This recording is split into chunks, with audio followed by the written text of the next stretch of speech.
नमस्कार दोस्तों, आप सभी का स्वागत है। दोस्तों, जैसा कि हाल ही में आप जानते हैं कि केंद्र सरकार ने एक नोटिस जारी किया था कोचिंग संस्थान के प्रति कि कोई भी अवैध कोचिंग नहीं चलाएगा। कोई भी कोचिंग संस्थान 16 साल के नीचे से उम्र वाले बच्चों को एडमिशन नहीं दिलाएगा। अगर कोई बच्चा एडमिशन लेता है और वो अपना फी वापस करना चाहता है तो उसे वापस करने दिया जाएगा, यानी उनका पूरा पैसा लौटना चाहिए। कुछ इस प्रकार से गाइडलाइंस केंद्र सरकार ने जारी किए हैं हाल ही में। दोस्तों, इस प्रकार की गाइडलाइंस जैसे ही जारी हुई है, उस प्रकार से जो अवैध लोग चला रहे थे कोचिंग संस्थान, उन लोग के बीच में एक खलबली का माहौल आ गया है। तो आइए आज हम लोग प्रोसेस समझेंगे कि कैसे आप किसी भी कोचिंग को रजिस्टर कर सकते हैं, चाहे वो आपका कोचिंग ऑनलाइन मोड में हो, चाहे वो आपका कोचिंग ऑफलाइन में मोड में हो, चाहे आप बच्चों को पढ़ाते हो, चाहे आप बड़ों को पढ़ाते हो। आइए आज स्टेप बाय स्टेप समझते हैं कि सारे कोचिंग को कैसे रजिस्टर्ड किया जाना चाहिए।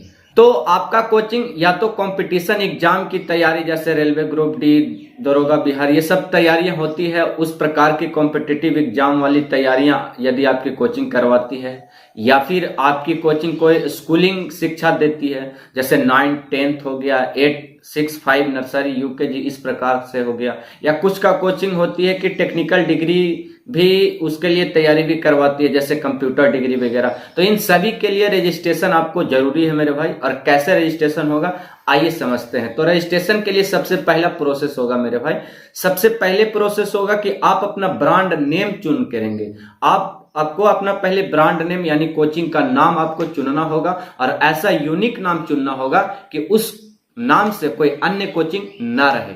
ठीक है, तो सबसे पहला काम करना है, आपको ब्रांड नेम चुनना है। सबसे पहला आपका काम क्या है, ब्रांड नेम चुन करना है। उसके बाद आपको डोमेन सर्च करना है।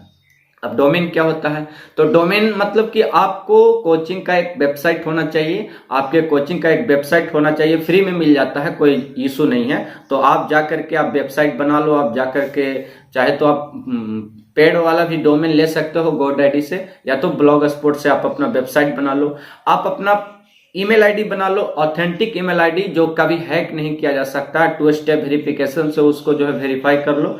आप ईमेल आईडी बना लो, और जो ब्रांड नेम यानी जो कोचिंग का नाम आप रखे हैं उसी नाम से आपका ईमेल आईडी होना चाहिए, उसी नाम से आपका डोमेन होना चाहिए, और उसी नाम से आपका सोशल मीडिया अकाउंट भी क्रिएट होनी चाहिए। तो आप सोशल मीडिया अकाउंट के लिए भी जाकर के चेक कर लेना है। उसके बाद आपको लोगो बना लेना है। ठीक है, ये कुछ काम कर लेने हैं। उसके बाद मैं आप बताता हूं लीगल जो फॉर्मेलिटी निभानी है वो क्या करनी है। अब आइए लीगल प्रोसेस के बारे में जानते हैं। लीगल प्रोसेस क्या है मेरे भाई, तो सबसे पहले आपको लीगल प्रोसेस में 4 स्टेप को फॉलो करना होता है, यानी 4 स्टेप से आप किसी कंपनी को या किसी कोचिंग संस्थान को बना सकते हैं। वो 4 स्टेप कौन कौन होते हैं आइए बारी बारी से जानते हैं। तो सबसे पहला जो स्टेप होता है वो प्रोप्राइटरशिप होता है।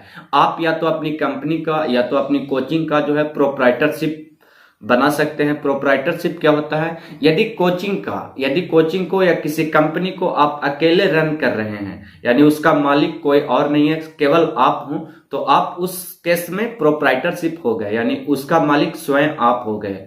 तो इस केस में आप जो है किसी भी चीज को, किसी भी कंपनी को या कोचिंग हो या कोई और कंपनी भी हो, तो उसको रजिस्टर्ड करने के लिए 4 प्रोसेस होता है। पहला प्रोसेस होता है प्रोप्राइटरशिप का तरीका। तो आप जो है यदि आप अकेले रन कर रहे हैं तो आप प्रोप्राइटरशिप का तरीका अपना सकते हैं। प्रोप्राइटरशिप में क्या होता है मेरे भाई, तो सबसे पहले आपको जो है यदि आप प्रोप्राइटरशिप हैं तो आप जो है आपके नजदीक में या तो फिर आपके कोई डिस्ट्रिक्ट वगैरह में शॉप एक्ट लाइसेंस मिलता है। इस लाइसेंस का नाम क्या है, शॉप एक्ट लाइसेंस। ये आपको लेना होगा। नजदीकी कोई भी मतलब जिला होगा, कार्यालय, वहां पे आपको एप्लीकेशन देना होगा। आप जो है किसी भी राज्य से बिलोंग करते हो तो आपका नजदीकी जो जिला होगा वहां से आप शॉप एक्ट लाइसेंस ले सकते हैं। और उसके बाद आप MSME सर्टिफिकेट ले सकते हैं। MSME सर्टिफिकेट लेने के लिए सिंपल है कि आप MSME वेबसाइट पे जाएंगे और वहां पे आप डिटेल भर देंगे। फ्री ऑफ कॉस्ट है, सब कुछ फ्री ऑफ कॉस्ट है, तो आप वहां लाइसेंस ले सकते हैं। उसके बाद तीसरा चीज इसमें लगेगा करेंट अकाउंट। तो आप उसी अनुसार से आपका करेंट अकाउंट भी बनाना है, जिस अनुसार से आपका कोचिंग संस्थान चलता है, मैनेज होता है, उसी प्रकार से। तो ये रहा प्रोप्राइटरशिप का कहानी। दूसरा केस में हम लोग ले सकते हैं प्राइवेट लिमिटेड या LLP, ठीक है। तो LLP को कोई अलग समझते हैं, कोई प्राइवेट लिमिटेड को ये अलग समझते हैं। तो बारीकी से अंतर है दोनों में, लेकिन है दोनों एक ही चीज, है ना। तो आइए समझते हैं। तो प्राइवेट लिमिटेड में क्या होता है मेरे दोस्तों कि यदि आपका जो कंपनी है या कोचिंग है वो बहुत बड़ी है, 10 लाख पर एनम से ज़्यादा है आपका कंपनी का टर्नओवर, तो आप जो है प्राइवेट लिमिटेड ले सकते हैं। उसमें बहुत प्रकार के आपको रूल और रेगुलेशन होते हैं, उनको आपको फॉलो करना होगा। जैसे आपके कोचिंग संस्थान में लगभग 20+ टीचर होना चाहिए, आवासीय होना चाहिए, ऑफिस होना चाहिए, टॉयलेट होना चाहिए, है ना। सब कुछ अलग अलग व्यवस्था होनी चाहिए। फायर वो जो होता है ना, फायर जो लगता है वो गैस वो वगैरह सिलेंडर, वो उसकी सुविधा होना चाहिए। तो तमाम प्रकार की बड़ी बड़ी बिल्डिंगें होनी चाहिए। तो इस प्रकार से जो है ये इसका ये होता है। अच्छा, इसमें प्रोसेस क्या है? प्रोसेस ये है कि आपको जो है किसी टीचर को पोस्ट वाइज कैटेगरी वाइज बना देना है। क्या है कि किसी को आप बना दीजिए प्रिंसिपल, किसी को आप बना दीजिए डायरेक्टर, किसी को आप बना दीजिए CEO, किसी को आप बना दीजिए MD, है ना। इस प्रकार से आप इसमें ले सकते हैं। तब आपको जो है यहाँ पे आपको जाना होगा कंपनी का MSME का वेबसाइट पे, वहीं पे प्राइवेट लिमिटेड और LTP का रजिस्ट्रेशन वहीं पे होता है। यह दूसरा केस है। तीसरा केस में हम लोग समझते हैं पार्टनरशिप।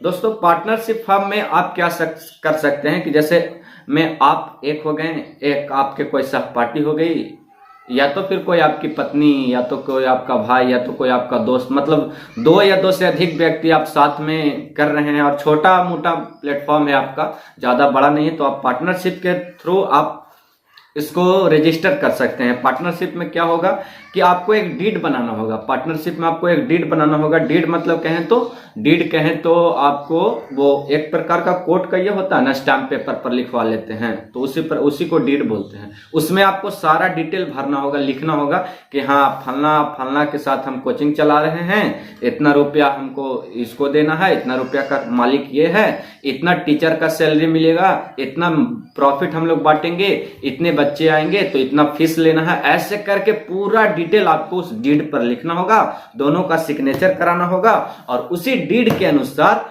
आपका पैन कार्ड जनरेट किया जाएगा, और उसी डीड के अनुसार GST बनेगा, और उसी डीड के अनुसार आपका करेंट अकाउंट बनेगा।